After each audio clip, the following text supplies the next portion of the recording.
I played like half an hour, and then I realized I wasn't recording.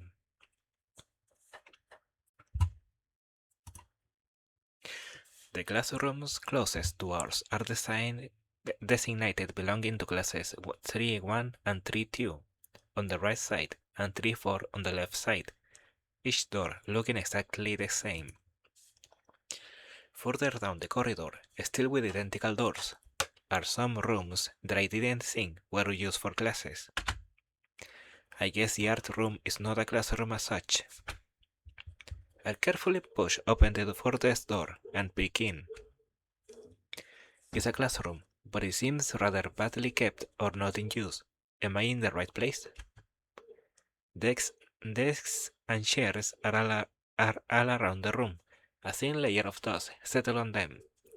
There are some easels in the corners, so at least this looks like the right place. The room is flush in sunlight from the big windows, shadows creeping all over the desks. Specks of dust are dancing in the stagnant air, making the beams of light almost visible.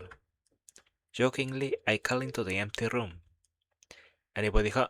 Something catches my eye, and I stop mid-sentence. Sitting on a desk is a short-haired girl, curiously wearing a boy's uniform, with a fork between her toes, a morsel of food stuck firmly on the end. This odd way of dining seems to be caused by her apparent lack of hands, but her presence here is what takes me aback even more. How did I miss her before? She's sitting in a corner very still, but I still somehow took her as part of the furnishing or a statue at first glance. I'm not being too observant today as a whole. The girl seems to be frozen in place, staring at me with her huge eyes like a rabbit in headlights. She's staring at me, her mouth wide open, ready to accept the fork. I'm staring at her, my mouth wide open, suddenly remembering I didn't finish my sentence and trying to think if I should. This weird stalemate keeps us both stunned in silence, punctuated only by the wall clock ticking rhythmically. Hello? The girl stuffs the forkful in her mouth and is now staring at me expectantly while chewing. This is a bit awkward. Hello, I was told to pick up some supplies from here. For some festival stalls, I think. I didn't think there will be someone here. There isn't. That's why I came here too. She picks up another forkful. Doesn't that mean you are here then? She raises her eyebrows, as if she was suspecting my observation was false. You are pretty observant. I guess it does. But who are you? This girl is pretty straightforward, isn't she? I'm Nakai, Hisao Nakai. I just transferred in on Monday. I'm Rin. Tezuka Rin. Rin Tezuka. I won't shake hands with you, but at least we know who we are now. That's very nice. Her deadpan manner of talking makes it hard to determine whether she's joking about shaking hands or not.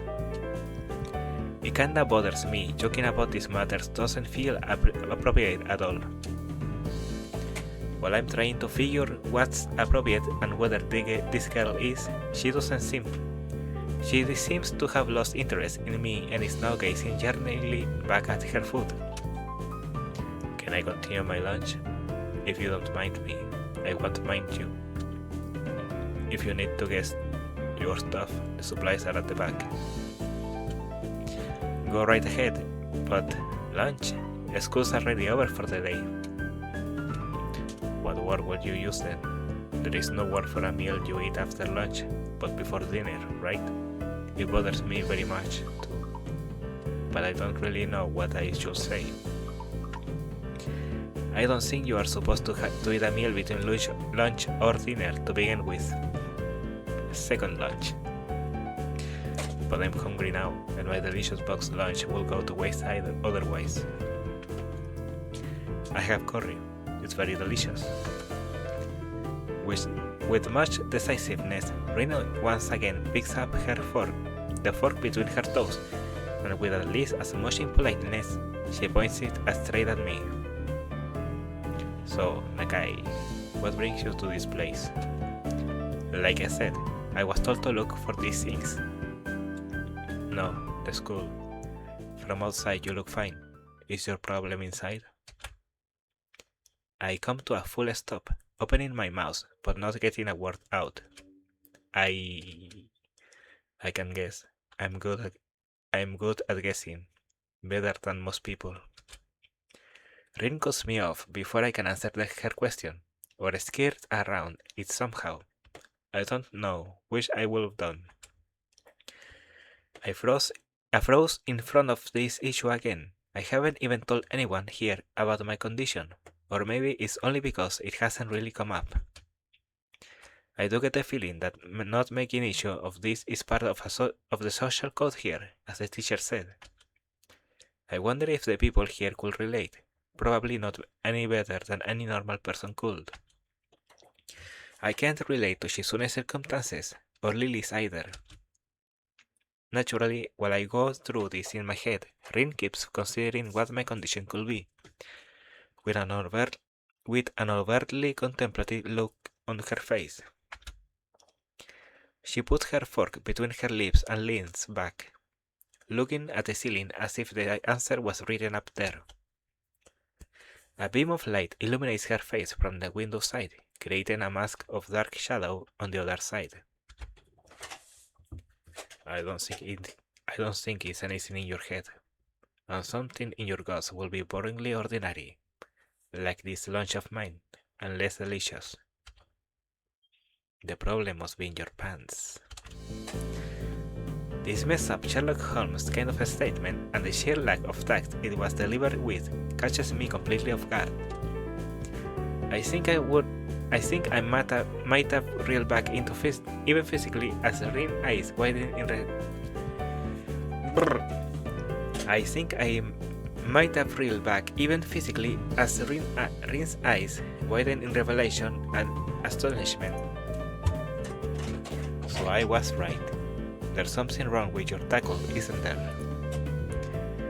Still partially in shock, but recognizing the need to reply something, I spit out the first thing that I can think of.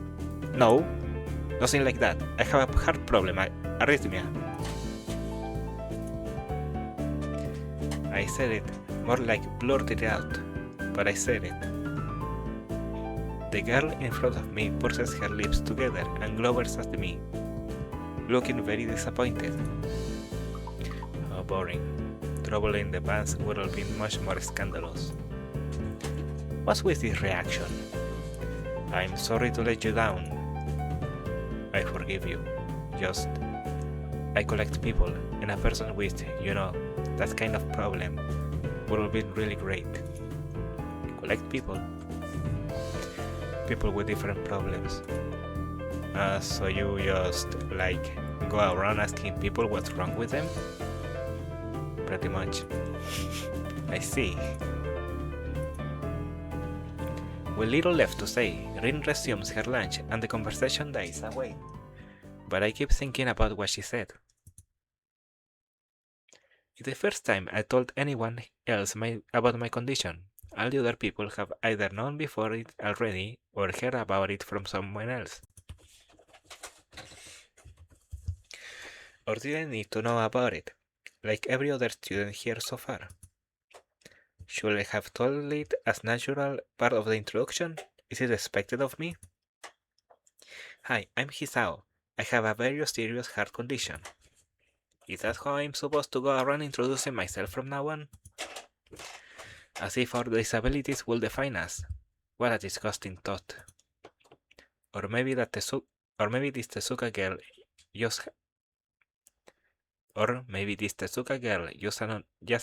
just has an unnatural interest in such things. As I walk to the back of the room to pick up the items on Misha's list, a chance opens to study Rin from the corner of my eye. Her hair is a auburn, almost orange, and cropped short. Long hair would probably be impossible with no arms. The boy's uniform and the lack of arms makes her look very thin, almost scrawny. She is not particularly pretty except for her murky green eyes, which flicker restlessly from below her short bangs, even when she eats. The distance and the shadows make it seem like they don't reflect sunlight at all, but instead absorb all of it within them like deep wells. She moves her feet almost as deftly as a normal person would use their arms. However, I can see how this sight could discomfort some people, especially while eating. It makes me feel a bit uncomfortable at least. I hesitate to think about the word unnatural, but it's too late now, isn't it? I keep searching the cabins and shelves for Misha's things, but after enough time passes, the silence grows too uncomfortable, so I try to force some conversation out of this strange girl. So, do you always eat alone and this late, or do you get an occasional visitor? Visitors. Maybe you are my first occasional visitor, but I don't always eat alone either. Sometimes I eat with a certain person on the roof, if she is not horsing around. Horsing? She likes to do sports. Oh. And that's all I can think to say. Both of us fall silent again as Rin forks the last piece of her meal to her mouth. I look down at my haul and double check it with Misha's list. It seems I have everything except plywood. So I think I have all the things now. That's very nice of you. That's very nice for you. Don't feel obligated to stay. I was about to take a nap anyway. You need to do whatever you are going to do with that stuff anyway, right? Or perhaps you like to watch girls sleeping. I'm not sure what to make of this, but Rins looks serious. Even if I did, I think I have to be going. I'll catch you around, Tezuka. You can call me Rin. I feel that our relationship is at this point good enough to warrant this much. I was already turning to make my exit, but she draws me back in. Fine then, I'm Hisao. Then you are. Rin looks at me hard in the eyes, but that intimidating feeling you get when someone stares at you isn't there. It's like she is actually not looking at me at all. She blinks a couple of times, and I can't figure out why a pause like this just popped between us out of nowhere. See you later, Hisao. There is something like a tiny smile there in her face. Maybe. I think it's quite clearly a smile. She's my favorite, by the way. I quietly back out of the room. As I shut the door in front of my face, I whisper to myself, "What an intriguing person." From inside, I hear a muffled sing-song voice. I heard that at... What did she hear?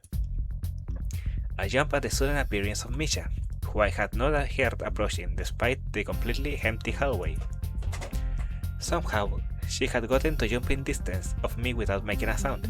Creepy. It briefly reminds me of Kenji's nutty theory about global feminist conspiracy, but I pushed that thought aside.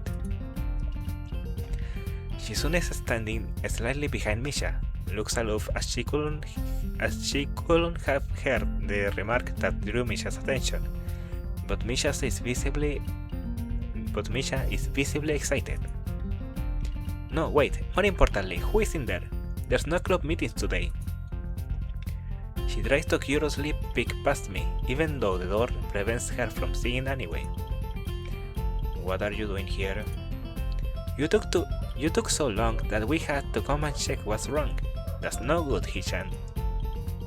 She waved her finger at me scoldingly. No, very bad. I found plywood, but everything else is still missing because you are tardy. Oh, sorry, I got the things here. Was just going to bring them. I think you were up to some mischief, Hichan. Who was in there with you, I wonder? Misha signed something quickly to Shizune, pointing at her own ear a couple of times. Shizune immediately pushes her way past me and opens the door into the classroom. I just left. I can only imagine the shock she is experiencing. With Shizune's diligence and attitude, the insolence of daring to deface a school property by sleeping on top of it must be too much to bear. And indeed, she stares at Rin, frozen in place apart from the slight but noticeable trembling of her shoulders. From suppressed rage, I am sure. Instead of blowing up, Shizune just takes a few deep breaths, adjusting her glasses and slamming the door shut, turning to sign furiously at Misha. Maybe she did blow up, but I can't understand it. She shoots a very loaded stare at me too, as if it was somehow my fault that Rin is sleeping on one of the tables.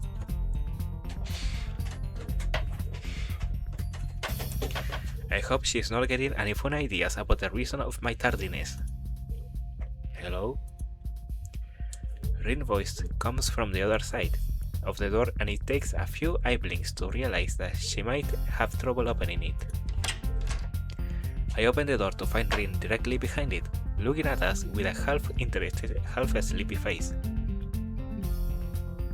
Hello? Miss Tezuka, what do you think you are doing? You absolutely are not permitted to use school property for such a disgraceful activity. It sure is suddenly very crowded in here. I didn't know I was this popular.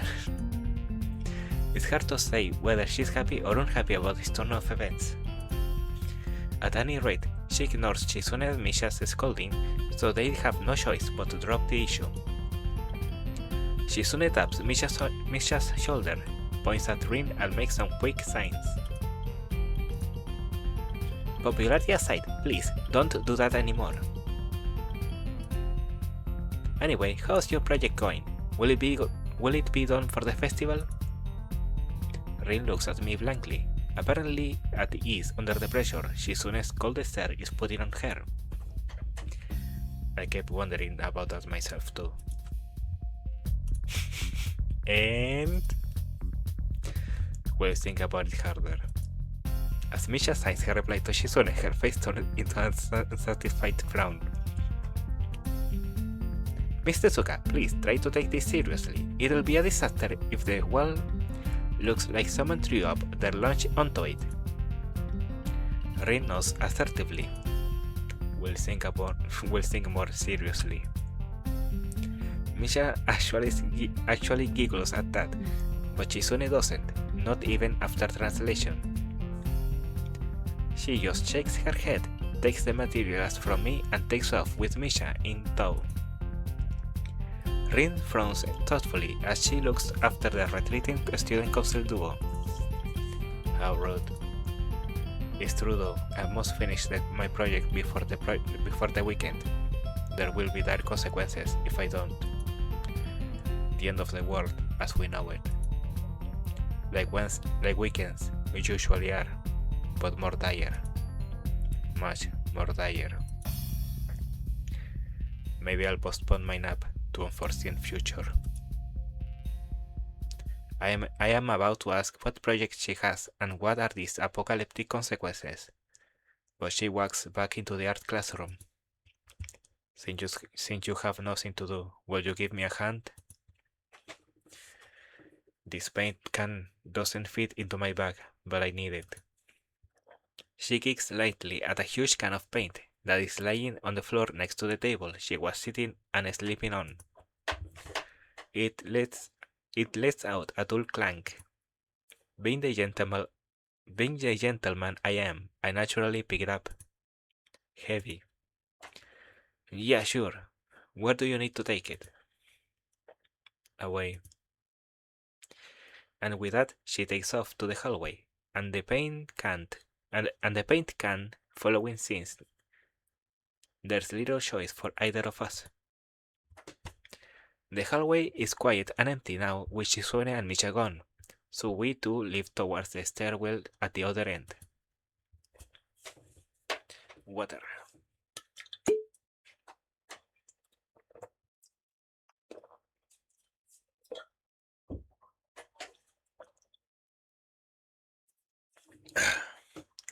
Every 10 or 15 or 20 steps, I have to change the can from one hand to another, because the zinc handle goes into my palm. At least it keeps my arms from tiring too fast. Rin strolls on beside me with an uneven pace that I have trouble matching, or maybe I'm walking weird because of the extra weight. It seems one of us is constantly walking too slow or too fast, and I can't figure out which. 2 flights of stairs below, trouble appears in the form of the head nurse, and his fox-like grin. Ah, Mr. Nakai, what a happy coincidence. Tezuka too, of course. He nods courteously to Rin, who does not acknowledge him back, then turns to me because obviously it's me who he had some business with. There's something I forgot to mention on Monday. I nod and wait impassively, because I can't even begin to guess what he forgot. The feeling of the handle delving deeper into my skin doesn't make me feel enthusiastic about the interruption either. It's about your medications. Since you haven't been that long on your current medications, there might be some unexpected side effects, which might require adjusting dosages or even changing to another kind of medication.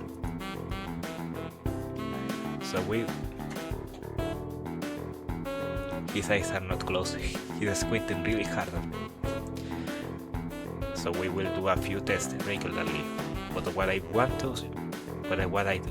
is for you to keep an eye on everything in your condition that feels off, if you get what I mean.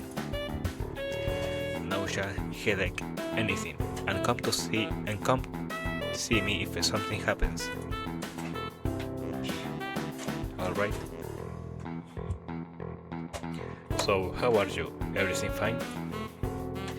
I give up and drop the can to the floor before answering him. Apparently, this takes longer than my biceps can handle.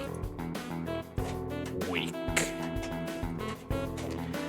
I'm about to say something generic as an answer, but then I realize how often I've done that lately. Other people have asked me that too, teachers and students here, my parents, visitors, nurses, doctors at the hospital. Everyone seems to be concerned about that. It's natural for a hospital, not so much for a school. Except this school. This is a small school, and both the student base and the faculty seems to be very tightly knit. At least that's the feeling I'm getting. And this is not the kind of a school that gets transfer students too often. The thought sends shivers up my spine, but I give a generic answer anyway. That's great. Also, one other thing. My sources tell me that you've been at neither the school track nor even the pool. So I'd like to know if you have taken up exercising as I asked. Of course I haven't, but his way of inquiring gives me the feeling that I should have been running my ass off on the track since the very first day. You have people spying on me? Not as such, I just happen to know a few people. But that's not the issue here, so don't try to slip out of it. Well, I was actually just doing some improvised weightlifting as an exercise. I pick up and lift the can up and down a few times, like some sad imitation of a bodybuilder, even though it's weighting down on my arms painfully. The stupid grin disappears from his face for a second, then comes back like it was never gone. Tezuka, will you give us a second? The nurse grabs me by the shoulder without waiting for Rin's permission, which he didn't need in the first place, and drags me aside. When I told you to exercise, I wasn't joking. I understand that you are still on your first week and all, but please, don't ignore the importance of this. The reason I'm coming down this hard on you is that habits are not easy to form. The more you sleep and postpone, the harder it'll be. It is the same with everything, like dieting. Can you promise me to be more serious about this from now on? Maybe or yes.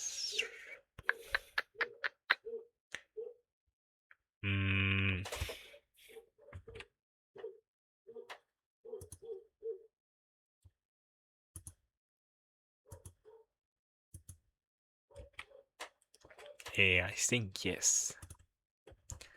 Yeah, I promise, definitely. He studies me for a moment, then shrugs, smiling again. Okay, that's more like it. If you go to the school track tomorrow morning, you'll meet my spy, who probably has no qualms offering consultation to you if you want to joke a bit. Consultation? See you around. He leaves me with a wave of his hand and no answer, and I walk to Rin, who has been waiting, idly leaning against the hallway wall and staring at the pale lighting fixtures in the ceiling. Even when I approach, she doesn't move her eyes off them. Are you getting medication for your heart thingy?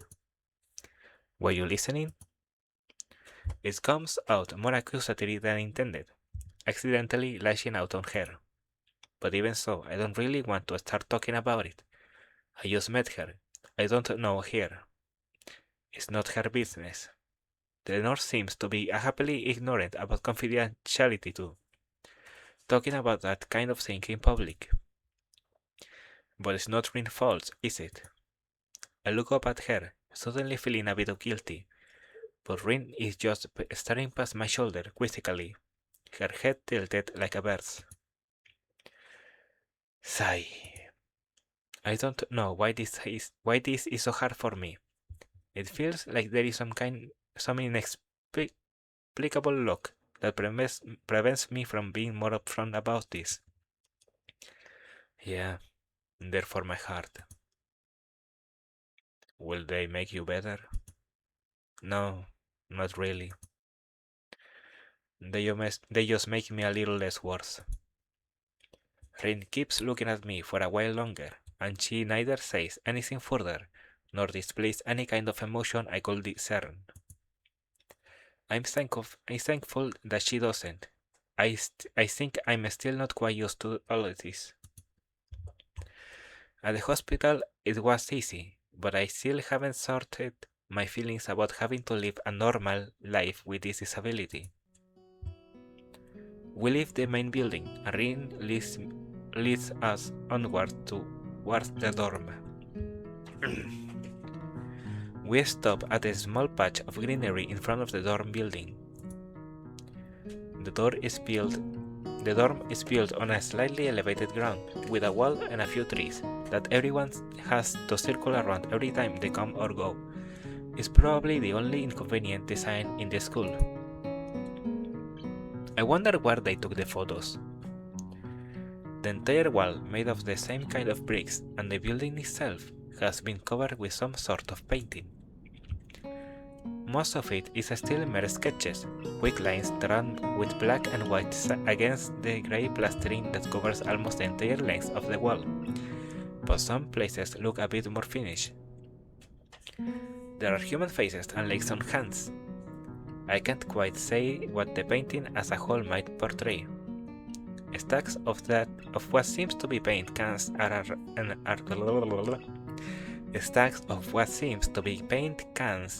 arranged in piles on the ground, besides the wall. See, the left side is hardly off the ground yet. It's because I couldn't get in the mood yesterday, so I gave up and went to meditate instead. Then it was suddenly morning. morning. I have to work on it, but the guys from art class are helping with the negative spaces and base surfaces whenever. And base with the negative spaces and base surfaces whenever which is a problem. It's easier to paint the big areas if there are. I cannot speak. The video ends here now. Bye.